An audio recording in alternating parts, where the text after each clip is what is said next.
Alors, on est effectivement ravis de vous accueillir. On va vous présenter rapidement, avant la tant attendue remise des trophées, un petit bilan de cette année 2022 qu'on a passé avec vous. Donc, un petit bilan rapide de la semaine nationale, un bilan ultra rapide des Giraffe Awards parce que le meilleur est à venir dans quelques minutes.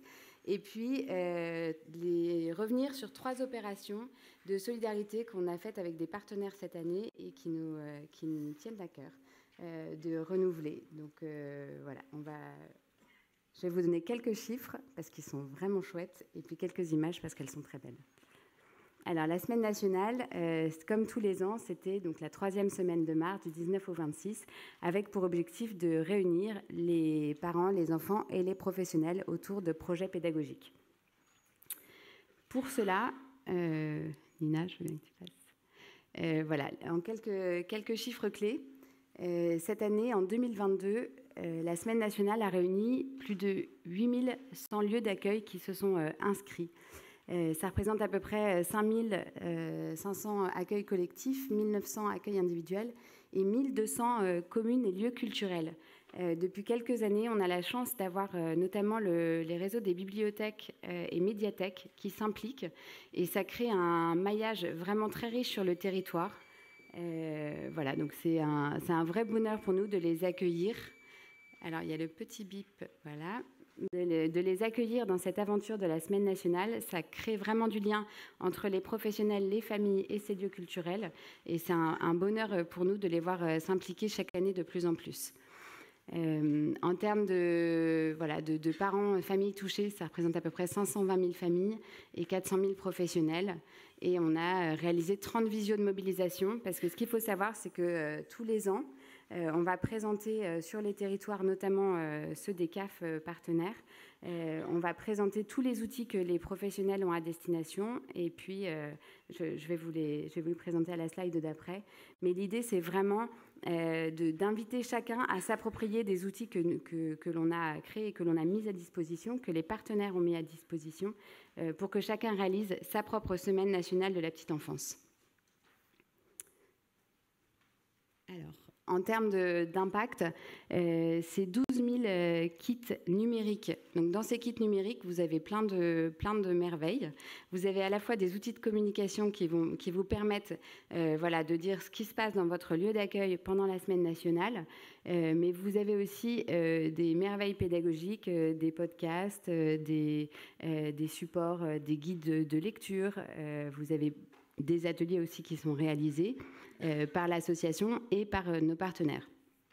En chiffres clés aussi, donc c'est 12 000 téléchargements cette année, 3 000 boîtes pédagogiques qui sont parties à travers la France.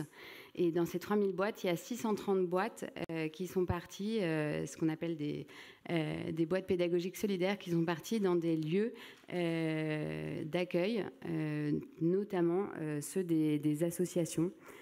Voilà, les bébés du cœur, notamment cette année, on en a beaucoup bénéficié et pour notre plus grand bonheur, d'autant qu'ils avaient un projet lecture assez abouti cette année.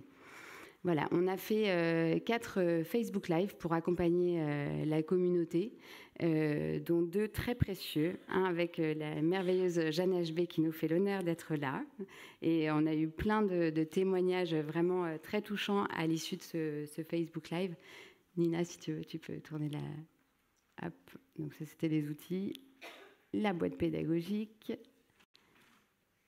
Les merveilles de la boîte pédagogique. Et la merveilleuse Jeanne HB. Donc on a eu des super témoignages après ce Facebook Live et on en a fait un autre après magnifique avec Nawal Aboub qui travaille sur le cerveau des tout-petits, donc l'impact de la lecture sur le cerveau des tout-petits. L'année prochaine, vous verrez, on a un dispositif qui est assez ressemblant, mais en mieux encore. D'autres rencontres sont prévues pour 2023. Voilà, donc cette mobilisation de 8100 lieux d'accueil, c'est surtout grâce à vous. Grâce à vous qui vous mobilisez à travers la France et puis grâce à nos partenaires qui nous nourrissent, qui vraiment nous donnent des outils que l'on vous transmet ensuite pour aller toujours plus loin dans la réflexion. et aller chercher toujours le meilleur de vous-même. Donc merci à vous et merci à eux. Alors les Giraffe Awards, je ne vais pas dire grand-chose parce que le meilleur est à venir, mais juste quelques chiffres clés. Les Giraffe Awards en 2022, c'est 130 dossiers déposés par les professionnels. Ça représente 420 heures d'études et de gestion des dossiers. Donc là, on peut féliciter toute l'équipe qui se penche sur vos merveilleux dossiers. Il y a 4 sessions de jury qui sont organisées pour remettre,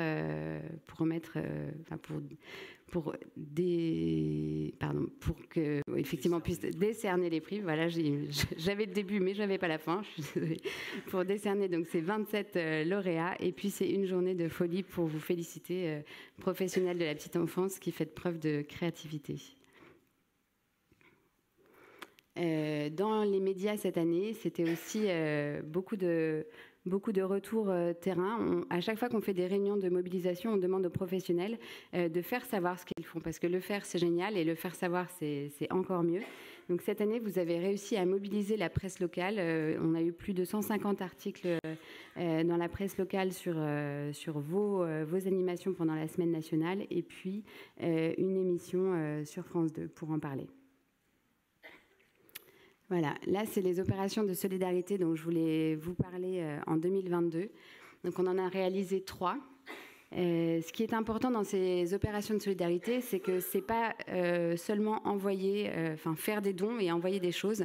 Il y a toujours un accompagnement pédagogique qui est fait avec ce que l'on donne. Donc, dans la première OP, Nina, je veux bien que tu passes, s'il te plaît.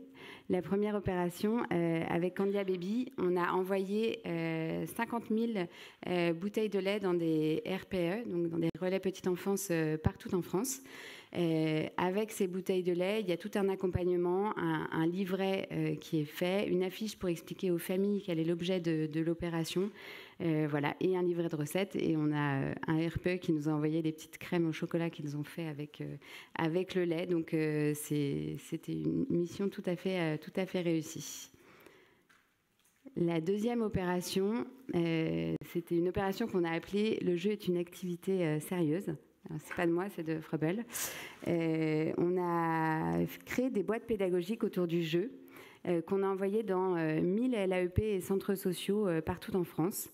Avec ces jeux, on a créé un guide, un petit livret, le petit livret bleu que vous avez là-haut, une grande affiche en haut à gauche qui invite à jouer. Il y avait 2 ateliers dans cette affiche. Et puis la fameuse pyramide et un coffret de 4 jeux.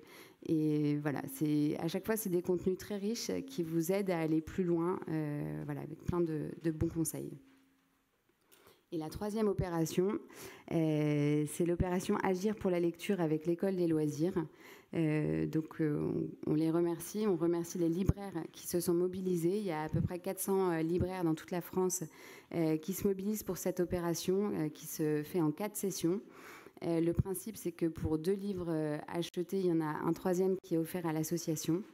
Et ça nous a permis d'envoyer 2000 livres dans les CAF, notamment dans les CAF partenaires, pour que ça soit redistribué aux familles ou aux associations qui en ont besoin. Et là encore, vous voyez, c'est pas juste des ouvrages en fait qui sont envoyés, des albums qui sont déjà des pépites, mais en plus ces albums sont accompagnés d'ateliers pour aller plus loin dans la lecture. Voilà, donc je remercie chaleureusement ces partenaires qui nous ont permis de réaliser ce que l'on aime faire chez Agir, c'est-à-dire ces opérations de solidarité.